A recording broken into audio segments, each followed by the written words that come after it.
Hey guys, so this is Nathan here with Jacqueline. We're going to be going over the branding and some of the big communication topics. Jacqueline, do you want to tell us just kind of where you're located, what your business looks like right now? Yeah, absolutely. So my name is Jacqueline Kreider. I am one of the managing partners of PBJ Mortgage. We are a small broker out of Lewisville, Texas, so the DFW area. I have been in industry for roughly 20 years-ish.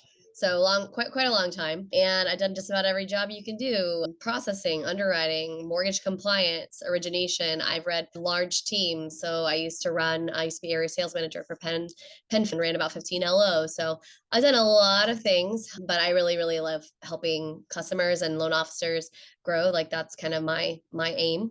So that's kind of a little bit about me. And I know that Nathan, we're talking a little bit today about, communication, maybe a little bit like about branding, adding value, some stuff like that. Am I kind of on the right page? Yes, yeah, no, that's perfect. No, I've known you for quite a while, so I've kind of loved seeing you guys grow, and you guys are definitely like some of the best loan officers just about knowing the process, the business, and how to generate business. So, would you say that your business has significantly slowed down, or are you just seeing, with the more challenging stuff this year? Like, well, I guess that's not a great question. I just wanted to point out that you guys, you're still consistent, you're not struggling with everything, and so there's a lot of things for loan officers to learn from you about. So, yeah, let's just jump into it. How do you think about branding for a loan officer? Yeah, so branding for loan officer. So I think it's really important for a loan officer to kind of set themselves apart. As we all know, unfortunately, in this world, we don't always stay at the same company, right? I mean, we'd love that to be the case. I'd love to say that in my whole history of mortgage that I've stayed in one place for 20 years. That has not been the case. I am jealous of those who get to stay at their places of employment for 5 and 6 and 10 years. And I'm not saying it's not completely impossible, but in our world, it's kind of improbable. So you want to make sure that, obviously the realtor relationships you build, the customers that you build, you want them to remember you. And in order to do that, in my opinion, you need some kind of little sticky factor, something that kind of can jive in their brain where when they think of mortgage, they think of you, they think of maybe like a cheesy tagline. For our brand, PBJ Mortgage, it was supposed to be a little bit playful, right? The reason that we picked it is, I mean, who does it who this a sandwich mortgage company, that doesn't sound scary, right? And you can't exactly forget it either. It's PBJ, right? I mean, so that's pretty easy. And then our tag is making mortgage simple as making a peanut butter and jelly sandwich. So again, it's kind of a sticky factor, and it actually does work. As crazy as that sounds, like I have people who are like, yeah, I couldn't quite remember, and then but it was so easy. So that in my mind, whatever it is that you're good at, you enjoy doing, find something, even if it's a little goofy, but make sure it's something about you, right? Like what embodies you, right? I mean, we know quite a few people who pick stuff that just fits them, right? I have a really good friend, she's the complete mortgage team, like that's her tag. And it works because that is what kind of sticks in people's brain. I always say we're kind of the boarding part of the transaction. We're very necessary, but we're not sexy. The realtors are the sexy part. They're the house. They're what people, think of when they wake up in the morning. They say, man, I want to buy a house. They don't say, I want to borrow $500,000. Nobody says that. So you have to kind of do something that's going to stick in their mind. In my mind, that is some type of a brand piece, right? You want to make sure that you are doing something that is going to be able to stick there and that you can bring with you wherever you go. So no matter whether, you are at a brokerage, you're at a bank, or wherever you so choose to land, you've got something that kind of can identify with you, that can move with you, right? Right. As So far as that goes. to kind of reiterate what you're saying, you're really focused on your own personal brand, not the company you're working for specifically. Now, when you're kind of advertising all this stuff, do you basically say we're powered by XYZ mortgage company, or do you say, is that kind of the best way to approach it, or from compliance most aspect? most of them will have rules surrounding what they want to do. So sometimes I've had other companies that we've worked for where a lot of them don't like the way that we do it, which is like PBJ Mortgage. So like let's say we made ourselves the PBJ team or something like that. But you a lot of times they'll like do your logo and the other logo side by side. They'll kind of almost merge them. Some of them will allow you to do like, PBJ team or PBJ mortgage powered by. We've done several like that. So usually you'll have some kind of tie-in, but again, it just allows you to kind of do your own branding, your own thing, and just sets you kind of apart, right? It also kind of makes you more comfortable and stand out. You seem, more of like a professional, etc. So that's what I found, because forever we didn't do that. Like for years we didn't do that. And I can't tell you how many times people, I mean, let's be real here, Jacqueline Kreider, Michael Backus, our names are kind of weird. They're not exactly easy to spell. I mean, people are not going to remember us necessarily. I mean, I hope they do, but you know, if I give them something easy to Google, like to type into Google or whatever, right? And I would highly recommend you owning your own domain, even if it redirects to whatever your company website is, right? For that period when you're at the company, at least then you've got something that belongs to you, right? Somebody can Google it, can type that in, etc. I mean, you should be keeping up with them in a CRM anyways, but just in case you're not, it gives the ability, or if they can remember you, then they can go put that into Google and find you no matter where you are. Right. And so that's even something simple that any loan officer can implement immediately. Just say, hey, I'm, even if it's just your name, I'm this team at XYZ Mortgage Company. You can be focused on that. You can have your own domain to be redirecting to maybe your application page. So, Sure. and I have a ton of customers that I think there's one gentleman, he just called me this past week, but we had talked originally back in 2019. He decided not to move forward. Well, he reached back out, and I think he had gone to my website, gone over, I think, talk to me again from that. And so I'm not sure if he still had my emails going out to him and stuff, or how we got to it, but he just said he's like, I found your link again and went to it, and that's how I called you again. So I was like, okay, great. So that kind of stuff really does help. And that's just kind of easy, super win. So when you're in, this is maybe just last question about the branding stuff I have is Sure. when you're kind of interviewing with a new company, you just kind of talk to them about this. And that's one of the discussions they say, and you just want to make sure your personal brand is okay, and that you talk to their compliance team and you guys kind of figure out from day one how that's going to work. Is that Right. accurate to say? Got it. Okay. Yeah, for the most part, I mean, most of them, there's a lot of like big teams. If you look, like for instance, a DFW, an example I can use is like the core team. So core team has been like powered by multiple different companies, corporations over the course of their history doing loans, but they call themselves the core team, and that has always like moved with them. Usually, as long as you put team behind it or whatever, they're not going to have a problem. Not everybody loves ours because it says mortgage behind it, which insinuates that we're our own company. And so I get that. But like I said, yeah, I mean, you can do that. And most of the time, compliance will tell you what their requirements are, right? So if you have your own website that does not redirect to your company's website, or application link, like you said, they usually will tell you like what you have to have on the bottom of it and things like that. A lot of times, to make things very, very simple for you guys, I'll tell you this. You don't have to have a logo, but if you want one, you can go to Fiverr. You get a logo made for about 50 to 100 bucks. It's not crazy expensive, right? And you can tell them exactly what you're looking for. Or if you don't want to do a logo, you could do a clever photo of yourself, get a cartoon made of yourself, or whatever it is, right? Just do something that kind of, like I said, sets yourself apart. The compliance group, though, will tell you what you can and can't do and what they will and won't allow. But almost none of them have a problem with you being called like the Nathan team or awesome mortgage guy or something like that, right? Worst case scenario, they've got to put something in an MLS that basically links back, but it's a very simple process. And most of them are very proficient in understanding how to do that. The only ones I would say that might not allow you to do it, some of the big banks, they may not allow you to do that. Almost every correspondent or broker that I know that you could go work Mhm. for does not have a problem with that. And I've talked to a lot of them. So Right. I could see Wells Fargo wouldn't love that something, and they have, yeah. So, but yeah, they're anyway, not going to love you to have yeah, your own website or whatever. I mean, maybe, but yeah, they're going to be 1,000 times more strict on their compliance when it comes to things sure, like that. yeah, But I would still try, even if they say no. I sure. push back pretty hard, but again, I'm not really scared to do that. And I meant to tell you, Nathan, I know you asked me the question early on, and I apologize I did not answer you. You asked me about production. So actually, we have not had a slowdown. Actually, I was talking to somebody yesterday about that. They said, "What do you mean you haven't had a slowdown?" And I said, "Nope." I said, we've continued to put in the work that we've always put in. We have maybe upped our game a little bit by continuing to maybe continue to tap our partners and do what we can to help. But our production, I would say from January 1 to now has remained relatively consistent and maybe even slightly upwards trend. Sure. That's awesome. So yeah, that's huge because, I'm talking to a lot of loan officers on daily basis, and a lot of them are saying, hey, we're down, 10, 20, 30% applications, pre-approvals. The buyers that we are getting, they're lower quality and stuff. So I think that's going to kind of head into the next point, which is when you are in a tougher market, it's just way more important that you have stronger communication skills, right?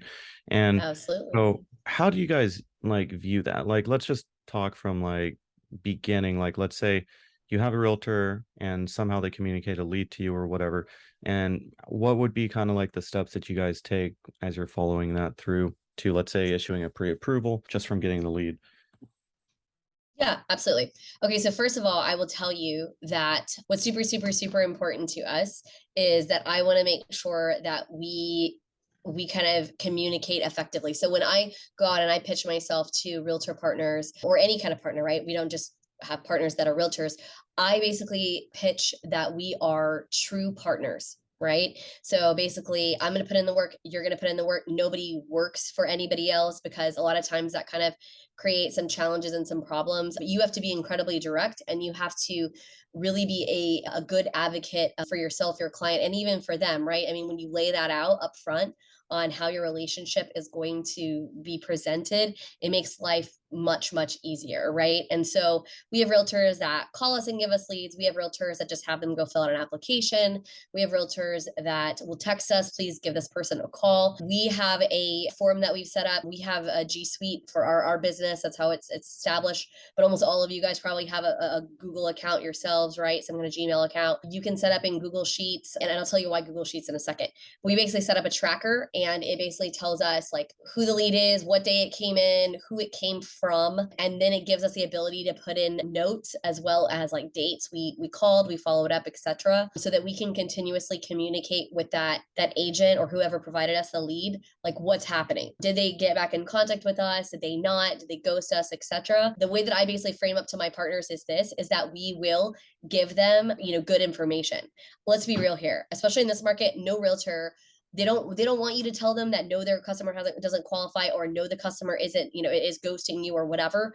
But you still need to present that information because they need it, because the realtor doesn't want to be driving halfway across the country taking this client to all these houses when they're clearly not serious, because if they can't get financed, then what good is it? I mean, it's just a waste of their time. And that's one of the Right. things I talk to, because I do a lot of baby agents, and I tell them, I say, hey, I understand you want to help that client and you want to go take them out to see houses. I get it. But please, please, please, please, please make sure that they are qualified first and they're qualified well.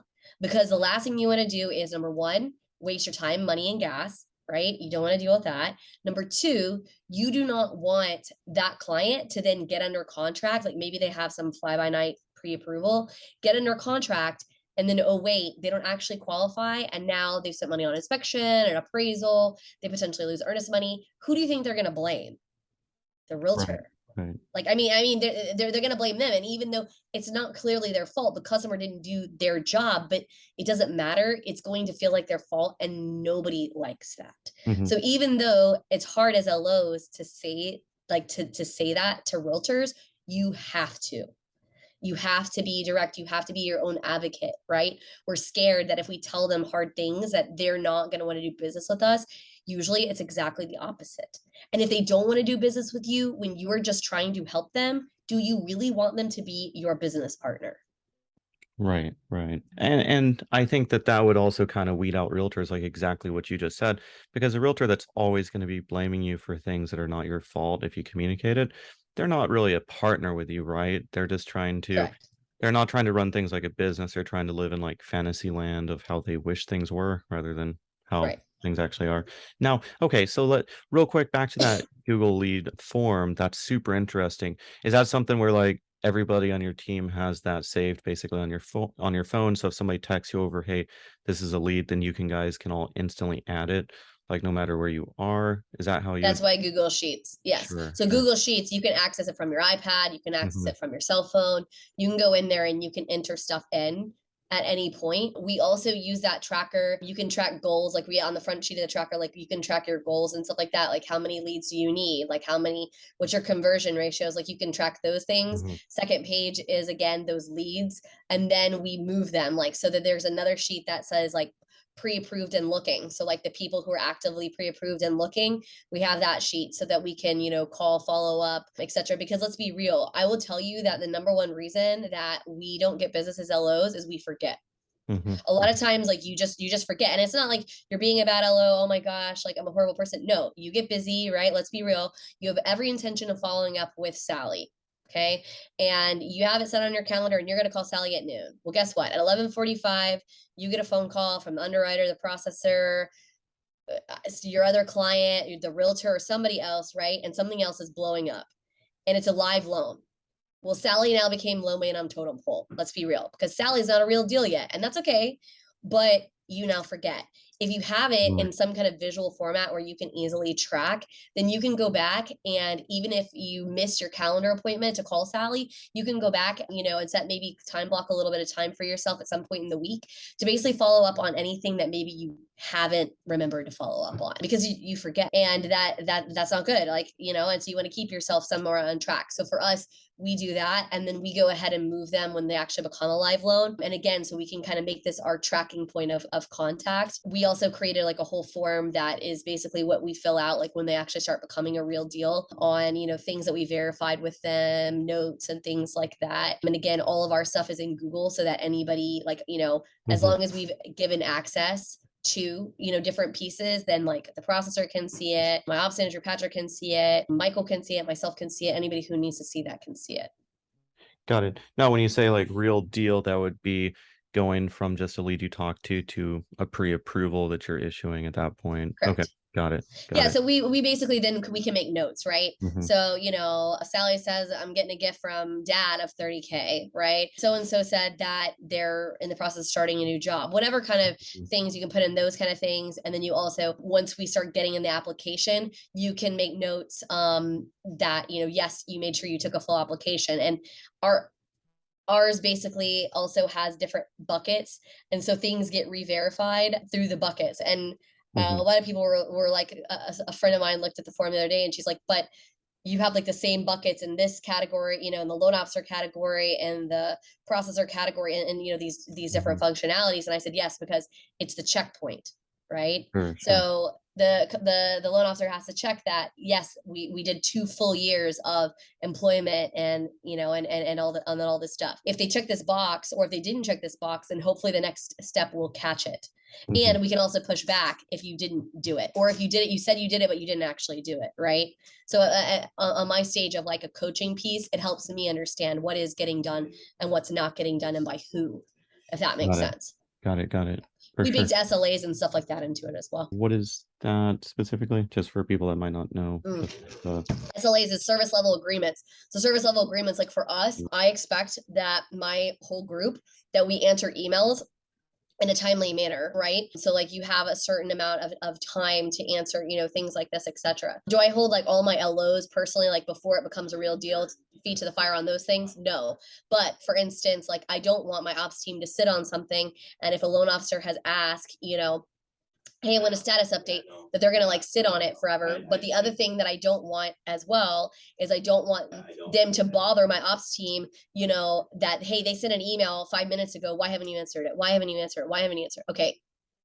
You got to give them a reasonable amount of time. So it also tells them that, hey, you need to not be bugging them until this time window drops. Sure. Got it. Got it. Like another example would be that anytime you get a lead in from a realtor, you have XYZ amount of time to try to contact them and communicate that back to the realtor, that sort of Sure. a thing. And yeah, Yeah. so Yeah, I anytime. mean, and the thing about it is like individual LOs, it's their pocketbook.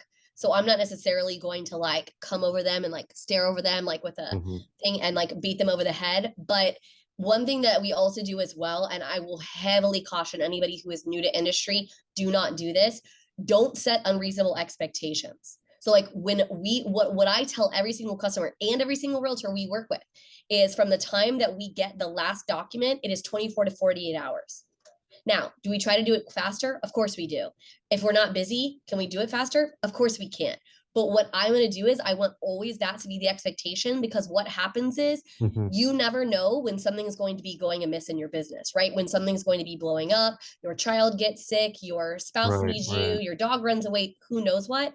If you have set up the expectation that you always handle it in 5 seconds, you are doing yourself a huge disservice. Okay. And Right. I tell my realtors, if it's a one off and you need something super quick, we will do our best to accommodate. But they also understand that it will be our best. It will not necessarily, I'm not going to guarantee that I'm going to get you a prequal in 30 minutes. I'm just not going to do it. Because Right. if you do that, you set yourself up for failure from day one, because you are not communicating appropriate expectations. And you also probably come across a little bit more desperate. Would that seem accurate? Like, if you're not busy, Correct. you can promise that you'll get things back in 30 minutes. But if you're running a team, if you're managing a big pipeline, then that's not going to be realistic. I Well, feel, and you don't know when your business is going to completely take off. So what if you get this realtor really used to a 30-minute turn time? And now all of a sudden you start getting a ton of deals in, right? I mean, let's be real. What happened in the last couple of years? People were so busy, they kind of forgot about communicating effectively with all these people, because I have all these deals flowing in. And that's what's more important, because it's money, right? You see the money like coming in Mhm. your door. And so of course you want to handle that. And I'm not saying there's anything wrong with that, but you still should be effectively communicating all the time, regardless if you're busy or you're slow, the same way, right, consistently with your people. Because if you always do that, then no matter if you have no loans or 500 loans, you have something that can operate smoothly. If you Right, right, set an unreasonable expectation from day one, that person, if you grow bigger, maybe they'll be understanding and be like, okay, I get it or whatever. But in their head, they're going to feel like you let them down. But he used to get it for me in 30 minutes. I used to get that from her in 30 minutes. Now I have to wait 24 to 48 hours. I'm sorry, right, but 24 to 48 hours is not unrealistic turn time. Come on, guys. right, I mean, think about all the things we have to review. It's a right. lot.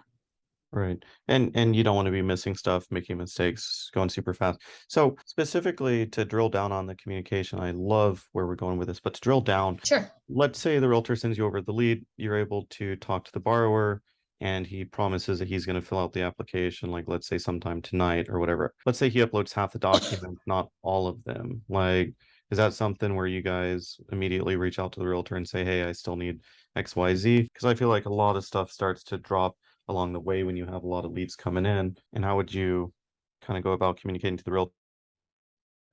So what I typically do is this. When I get in contact with a customer, I reach back out to the realtor, a lot of times via text because it's easier for them. Mhm. If some of my realtors really prefer the phone call, I will call them, right? And I just say, "Hey, thank you so much." And I'll tell you why I like text in a second too. "Hey, I reached out to so and so. I got a hold of them. They're going to look to fill out the application this evening. Thank you so much for a referral. It really means the world to me that you do that. I'll keep you up to date and let you know. Hopefully, we're going to be able to get that pre-qual out pretty quickly once they give us all the information, right? Let's say the customer, like you said, they filled out the stuff, they got us part of it. Okay. The only way that I will go ahead and issue a pre-approval if they got us part of it, if it's something incredibly minor that's missing that I know it's okay. Like for instance, a driver's license, right? I mean, truly a driver's license is not going to make or break our loan. Usually we know we likely need it, but it's not going to make or break. So yeah, I mean, I can issue the pre-approval or whatever. Or if the customer tells me, hey, like I had a guy yesterday, he told me, hey, I cannot for the life of me find one of my 2020 W-2s. And I asked him a couple extra questions. I said, great. Are you salary? Are you commission? I asked him some questions. And when he basically said, no, I'm just straight salary, I said, okay, we are going to need that document. I don't think I'm going to have to hold up the file for it, but thank you for letting me know, right? Again, it's communication with them. If it's something that's big that I cannot issue a pre-qualification without it, then I typically will let the customer know, hey, thank you so much for submitting everything. This is the things that we're lacking in order to get you pre-approved, pre-qualified. Mhm. Please, get this to me ASAP. Then I usually will touch back out with the realtor and I say, hey, they've done most of the work here. I am still missing a few pieces of documentation. I usually won't necessarily tell them what, unless it is something hugely major or we've gone down the path and now it's been a week and I do want them to tap them, right? Sure, sure.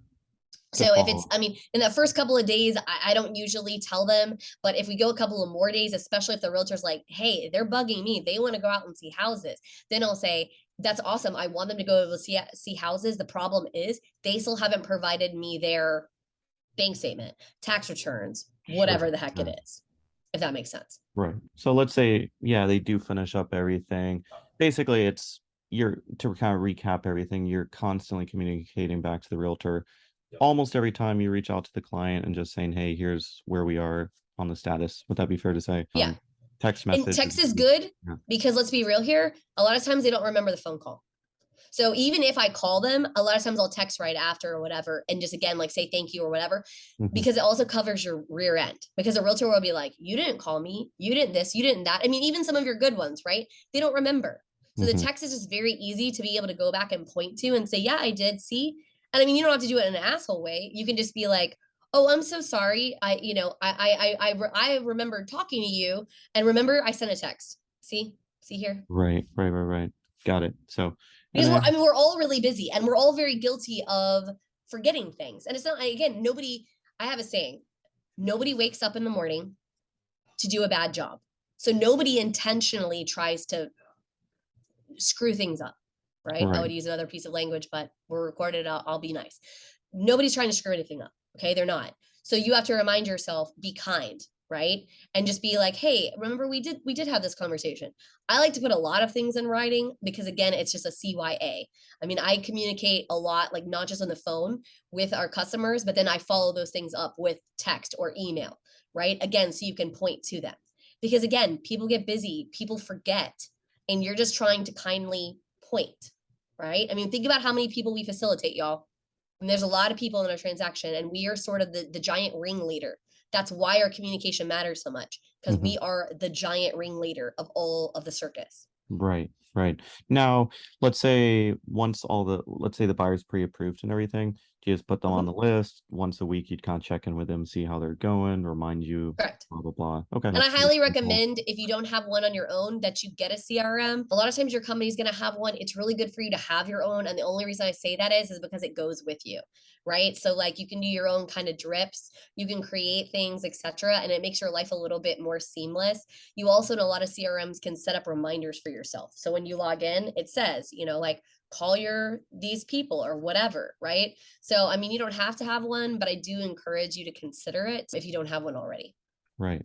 And there's so many different options. It's always a joke. People ask, what's the best one? And it's like, whatever one you use, right? So I think, That's exactly right. yeah, Whatever one you're actually going to utilize, what you're going to put in, you're going to do the work on it. I mean, who really cares about how many bells and whistles it has as long as you're actually going to use it? right. What about when you have to communicate bad news to the realtor? How would you approach that? Like, do you just wait as long as possible and then kind of, that's a joke, but No, definitely not. Okay, so let me tell you something about bad news. Everybody has this horrible fear, and I understand. I am a pleaser by nature, so I had a horrible fear too for the longest. I hated to deliver bad news. The truth of the matter is, people will respect you more if you go ahead and pull the band-aid off and just tell them. Now, what I don't recommend is telling them before you have a plan, because let's be real here. A lot of times, the bad news, especially in our land, it means that something's going sideways with the loan. So before you go ahead and call them and say, oh my gosh, the world is on fire, right? And freak them all out, step back, ask yourself, okay, how are we going to handle this? Try to get your ducks in a row and figure that out, and then call and deliver the news. Because the reality is, everybody knows that stuff happens in real estate. I mean, part of the way that I sell myself to realtors, right, is I tell them, hey, any idiot can do a 20% down, 800 FICO score, W2, 20% DTI loan, right? Anybody can do that. I don't care if you came off the street yesterday, slinging pizzas or newspapers or who knows what, you probably can get that loan done. What about when it goes sideways?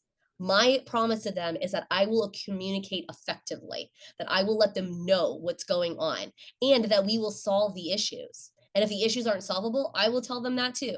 So you just rip the band-aid off and you call them. Hey, so and so, we've got to talk about this, whatever loan it is, right? We got to talk about the Kreider loan. So here's what happened. And I just tell them, right? I mean, I don't give away like super detailed stuff about the client unless the client has let me say that, but I'll say, Jacqueline lost her job. Don't panic. We have a solution. Here's what's going to happen. If it's going to delay us at all, I'm going to tell them that. Like, just tell them what the deal is and tell them what the solution is. Most people get it. Stuff happens. Even if it's you, if you are the one who screwed up, most people can appreciate if you own it and you just simply explain how it's going to get fixed and you move on down the road. That is what it is. And even if it means the deal dies, they'll have way more respect for you, and you'll be way more likely to get their business than if you hid, behind your phone and you didn't answer and you didn't text back and you didn't communicate or whatever. I mean, now you've sent everybody into a panic. And even if you deliver not that bad of news, it's going to seem like the sky is falling because you didn't tell anybody for however long. Right, right, right, right. Yeah, that's hugely important. And so there's gonna be a lot of loan officers that are listening and they'll just say, hey, this seems pretty simple to it.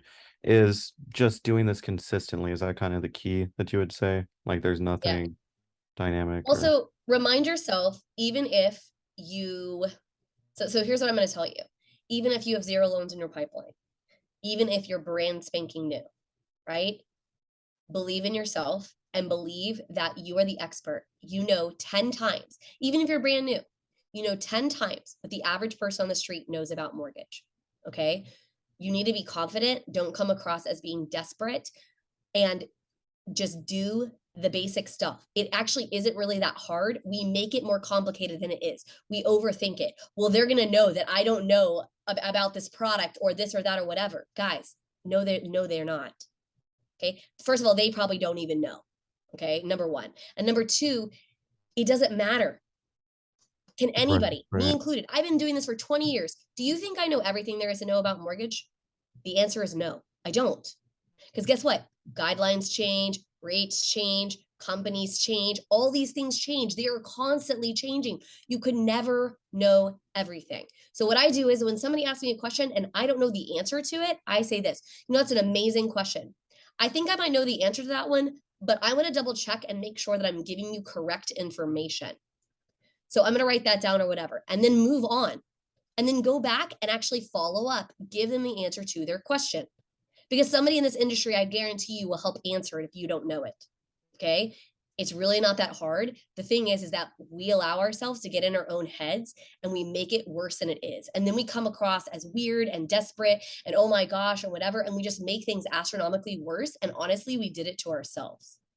Right. We did it to ourselves. Like, just keep calm, don't panic, and do what you know you need to do. You've got resources, right? Nathan's an amazing resource. A lot of these groups on Facebook are amazing resources. I hope that the company you work for supports you and is an amazing resource. And if they don't, find a company that is willing to pour into you like that and will be that resource, right?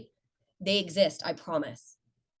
Perfect. That's awesome. Thank you so much. I think this is kind of the perfect reminder if you're the loan officer that is feeling like, hey, really need to be up in my game. I need to be going strong into the purchase market. I think really just having like the system you just outlined is going to be perfect to given the loan officer the credibility and kind of the like what you just said, you kind of have to believe in yourself.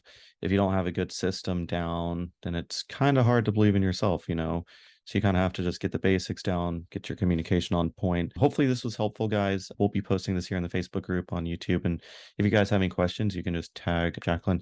People might ask you for like a brief like view of your Google Sheets, I'm anticipating.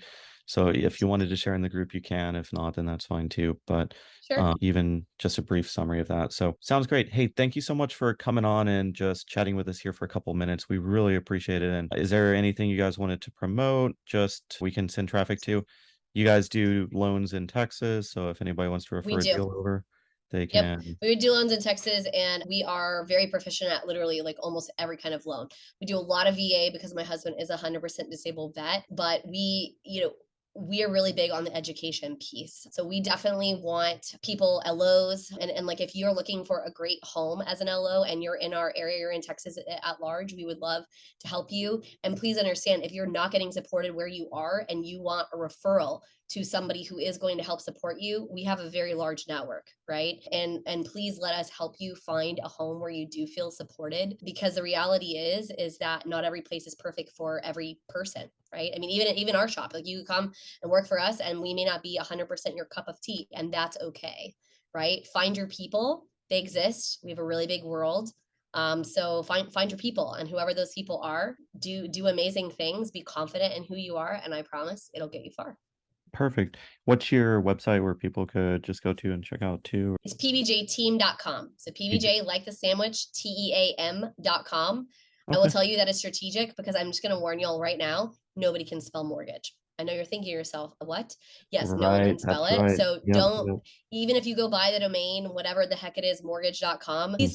please do like something, whatever, team.com as well, because people can actually spell team. People cannot spell mortgage. Just Yeah. pro tip right there. That's awesome. Hey guys, so if you're looking in Texas, if you wanted to find a better team to support you too, you can always reach out. We have our contact information. So awesome. Well, thank you so much today. We'll jump off here Absolutely. in a second. So have a great rest of your day. So You too. Bye yep. bye.